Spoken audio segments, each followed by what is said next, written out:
Assalamu alaikum. Good morning. How are you, students? I hope you are all fine, happy. I'm Miss Mavish, your assistant teacher. So let's start our today class.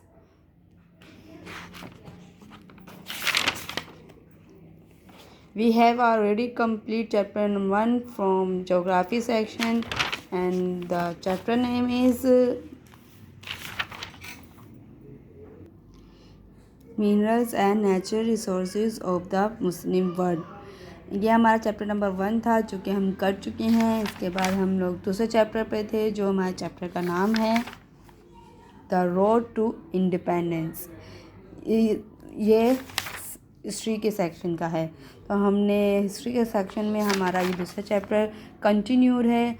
So we have already completed the reading and also completed question number 1 and 2. So it's a turn to work question number 3, but हम question number 1 और 2 भी revise करेंगे क्योंकि कुछ बच्चे absent थे और जिनका कुछ बच्चों का वर्क कंप्लीट नहीं है। So firstly we completed question number 1 and 2. So in today class I will revise the question number 1 and 2. So all students open your history copies and history section. So open your copies, history section. So open your history section from your copy. We mention the heading in whole page, the road to independence. इस पूरी heading को आप पूरे complete page पर heading डालिएगा, ठीक है। और साथ में आपने लिखना है चैप्टर नंबर 2, ठीक है। In my register it says chapter 16, but you mentioned in your copies as a chapter number 2, the road to independence. मैंने पहले बता दिया, बहुत से स्टूडेंट्स को पता भी है और मैंने स्टार्ट करवाया हुआ है चैप्टर। हम इस चैप्टर को हिस्ट्री के सेक्शन में करेंगे, ठीक है। Got it. अब क्वेश्चन नंबर 1 पे आ जाते हैं। तो आपने बिल्कुल इसी तरीके से इसके मार्जिन ड्रॉ करने हैं। आपने सेंटर में क्वेश्चन आंसर की हेडिंग डालनी है और उसको डबल अंडरलाइन करना है, ठीक है। और आज की डेट मेंशन करेंगे लेफ़्ट साइड पर, और हमारी आज की डेट है 30/11/2020, और राइट साइड पर हम डे लिखेंगे Monday/CW। हम क्वेश्चन नंबर 1 एंड 2 ऑलरेडी कर चुके हैं। सो जो बच्चे एब्सेंट थे वो उस क्वेश्चन नंबर 1 एंड 2 को करेंगे, बट जो स्टूडेंट ये कंप्लीट कर चुके हैं वो नेक्स्ट वर्क से वर्क करेंगे। सो मैं रिवाइज उन स्टूडेंट के लिए कर रही हूँ जो बच्चे एब्सेंट थे, वो इस काम को कर लें। तो हमारा क्वेश्चन नंबर 1 है।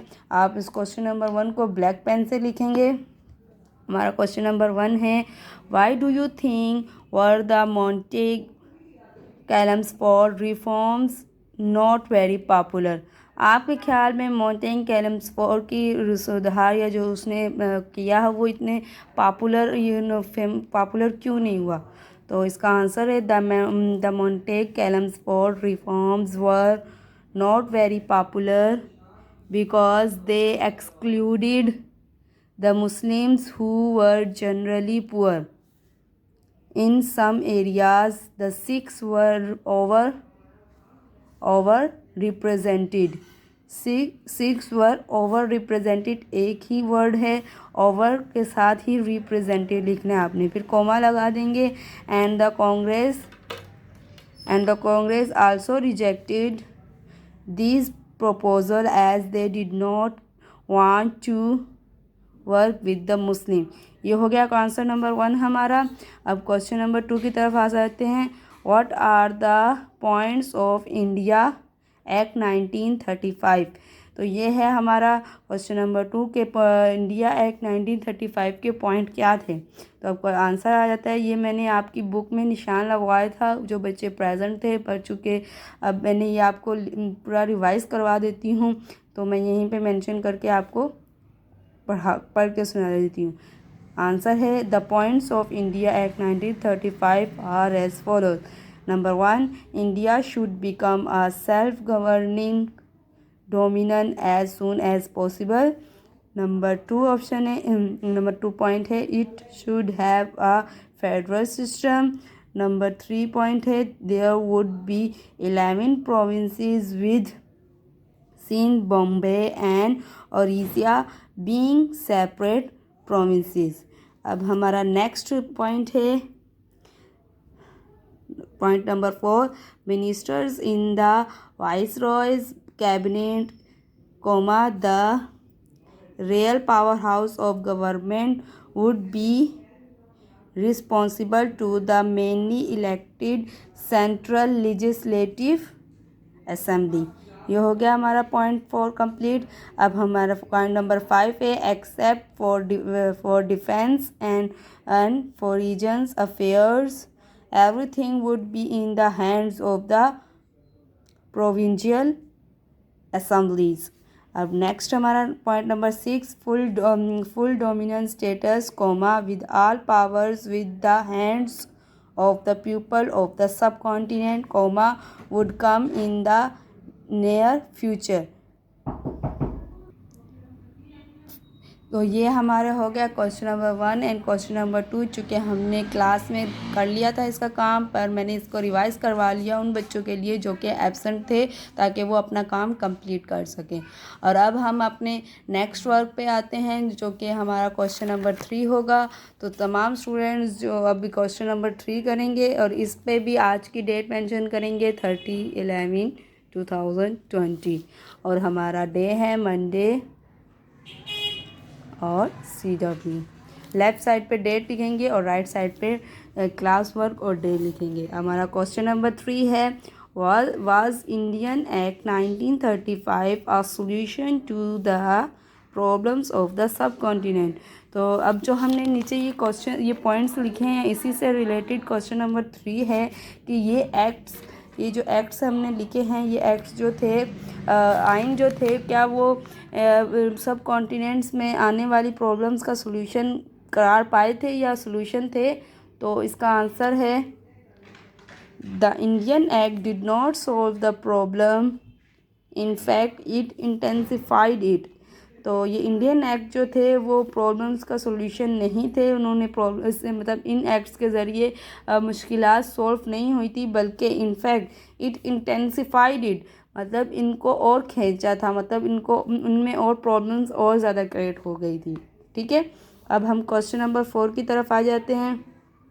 इन what ways did the 14 points stated by mister Jinnah influence the future of Muslims in India. ठीक है, इन व्हाट वेज, किस तरह से जिन्ना के 14 पॉइंट्स ने फ्यूचर मुस्तकबिल के इंडिया में मतलब हिंदुस्तान में रहने वाले मुसलमानों के मुस्तकबिल पे क्या असर डाले। इन्फ्लुएंस मतलब असर डाले, मुस्तकबिल में हिंदुस्तान के रहने वाले मुसलमानों पे क्या असर डाले। तो इसका आंसर ये है, मैंने आपको क्लास में ही बताया था कि 14 पॉइंट्स जो थे वो मुसलमानों के लिए कायदे आज़म ने मुसलमानों के लिए बहुत बेनिफिट हुए थे, और ये 14 पॉइंट्स जवाहरलाल नेहरू के आंसर में कायदे आज़म ने पेश किए थे। अब हम इन 14 पॉइंट्स का असर क्या पड़ा था, अब इसका आंसर में लिखेंगे। आंसर मेंशन कर दिया, अब लिखेंगे जिन्नास 14 points Drew the Muslims attention to their possible situations under a Congress-led government and strengthened the Muslims' demand for a separate homeland, independent of the Hindus as well as the British। अब जिन्ना point जो थे जिन्ना के 14 points मुसलमानों के लिए मुसलमानों की तमाम तवज्जो जो थी वो इस पॉसिबल सिचुएशंस की तरफ लाया था, मतलब कि कब खातिर ख्वाह हालात को या खातिर ख्वाह हालात को कवर किस तरीके से करना चाहिए, उसकी तरफ मतलब मुसलमानों के लिए किस तरीके से बेनिफिट हो सकते हैं पॉइंट्स, मतलब वो मामलात कायदे आज़म ने उन 40 पॉइंट्स में पेश किए थे। और कांग्रेस लेड गवर्नमेंट, कांग्रेस की क़यादत में या उसकी गवर्नमेंट की क़यादत में उन कायदे-आज़म कि किस उस क़यादत के में रहते हुए मुसलमानों के लिए किस बेहतर से बेहतर सिचुएशन या हालात पेश किए जा सकते हैं। And strengthen the Muslim demand for a separate homeland, और सेपरेट होमलैंड की जो डिमांड थी उसको मजबूती पेश की थी। And independent for of the Hindus as well as the British, जो कि आज़ादी का सबब बनेगी हिंदू से और बरतानिया से भी। ठीक है, ये हो गया हमारा क्वेश्चन नंबर 4 का आंसर। अब क्वेश्चन नंबर 5 की तरफ आ जाते हैं। हमारा क्वेश्चन नंबर 5 है, when and where did Allama Iqbal suggest the creation of the Muslim state. कब और कहाँ अल्लामा इकबाल ने मुस्लिम स्टेट यानी मुस्लिम रियासत की मशवरा दिया, कब मशवरा दिया था अल्लामा इकबाल ने? तो इसका आंसर लिखेंगे अल्लामा Iqbal suggested the creation of the Muslim state at the place of Allahabad in 1932। कब दिया था? 1932 में। और कहाँ दिया था? इलाहाबाद में अल्लामा इकबाल ने खुतबे के दौरान बताया कि हम मुसलमानों को जगाया, उनको अवेयर किया कि हम हिंदू और मुस्लिम दो कौमें हैं, और वो दोनों दो कौमी नज़रिया इस वक्त अल्लामा इकबाल ने पेश किया और मुसलमानों को एहसास दिलाया कि हम मुसलमान और हिंदू मिलकर नहीं रह सकते, ये ख्वाब है और इस ख्वाब कभी भी पॉसिबल नहीं हो सकता। तो ये हो गए हमारे सारे क्वेश्चंस। हमने क्वेश्चन 3 लिखे थे मज़ीद, और पीछे हमने पहले क्लास में 2 क्वेश्चन लिखे थे, तो हमारे टोटल 5 क्वेश्चन हो गए। क्वेश्चन 1, 2 आपको स्क्रीन पे नज़र आ रहा होगा, और question number 3, 4 and 5 total question हमारे 4 हैं। अब हम नेक्स्ट पेज पे आ जाते हैं। हमने इस पे कंप्लीट दिस स्टेटमेंट्स करनी है, तो आप बिल्कुल इसी तरीके से क्वेश्चन ब्लैक पेन या ब्लैक मार्कर से लिखेंगे कंप्लीट दिस स्टेटमेंट्स, और इस यहीं पर आप अपनी डेट भी लिखेंगे। हमारी डेट है 3/30/11/20। इसी के साथ हम राइट साइड पे लिखेंगे Monday/CW। ठीक है, अब हमने कंप्लीट दी स्टेटमेंट्स की हेडिंग डाली। अब नंबर 1 है हमारी, नंबर 1 डालकर स्टार्ट करेंगे। The first world war took place in the years dash. First world war dash year में हुई थी, कौन से ईयर में? 1914 से 18 तक। ठीक है, ईयर्स लिखा हुआ है तो हमने वहाँ पर पूरे उन सालों का लिखना है जिन सालों तक वो फर्स्ट वर्ल्ड वॉर रही थी। Second, the British prime minister Lloyd George promised India dash. The British prime minister Lloyd George ने प्रॉमिस किया था इंडिया को dash. India for full self government. Full के बाद लिखेंगे तो डैश करेंगे, और ये भी हमारी डैश थी। तो ये है the British prime minister Lloyd George promise India for dash. Dash लिखकर हम इसके अंदर लिखेंगे blank full self government. India British prime minister ने लॉयड जॉर्ज ने प्रॉमिस किया था हिंदुस्तान को कि वो उन्हें डैश कर देंगे, क्या कर देंगे? फुली सेल्फ गवर्नमेंट, मतलब उनके हवाले कर देंगे गवर्नमेंट आफ्टर द वॉर, जंग के बाद। ठीक है, मैंने क्लास में बताया था कि जंग में वॉर में फर्स्ट सेकेंड वर्ल्ड वॉर में ब्रिटिश ने हेल्प मांगी थी हिंदुस्तान से, और प्रॉमिस किया था कि आप अगर हमें वॉर में हेल्प करेंगे तो हम आपकी इस खित्ते को छोड़ के चले जाएंगे और आपके हवाले कर देंगे।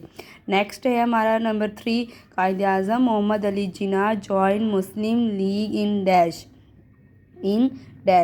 कायदे आज़म मोहम्मद अली जिन्ना ने मुस्लिम लीग डैश में ज्वाइन की 1913 में। ठीक है, ये आप ब्लैक पेन से जितनी भी ब्लैंक्स हैं उनको आप ब्लैक पेन से लिखेंगे और सारा वर्क आप ब्लू पेन से लिखेंगे। ठीक है, अब नंबर 4 पे आ जाते हैं। The dash reforms of 1921 were a major step towards independence। Dash का जो रिफॉर्म्स थे जो कि 1921 में थे वो बहुत ही अहम कदम था इंडिपेंडेंस की तरफ जानिब। तो किसके वो 1921 में किसने किए थे रिफॉर्म्स? मॉन्टेग कैल्मसफोर्ड ने। ठीक है। नंबर 5 है the moderate Hindu leader dash wanted to work with the Muslim. जो मॉडरेट हिंदू लीडर था वो मॉडरेट हिंदू लीडर डैश जो थे वो मुसलमानों के साथ काम करना चाहते थे। वो कौन थे? गोखले। ठीक है। ये हो गई हमारी 5 ब्लैंक्स टोटल, और हमारे 5 ही क्वेश्चन आंसर हैं और 5 ही ब्लैंक्स हैं। तो इनमें कुछ भी सवाल हो या कुछ समझ ना आया आपको तो आप मुझसे पूछ सकते हैं। उम्मीद है आप सबको ये क्लास बहुत ही बेनिफिशियल रही होगी।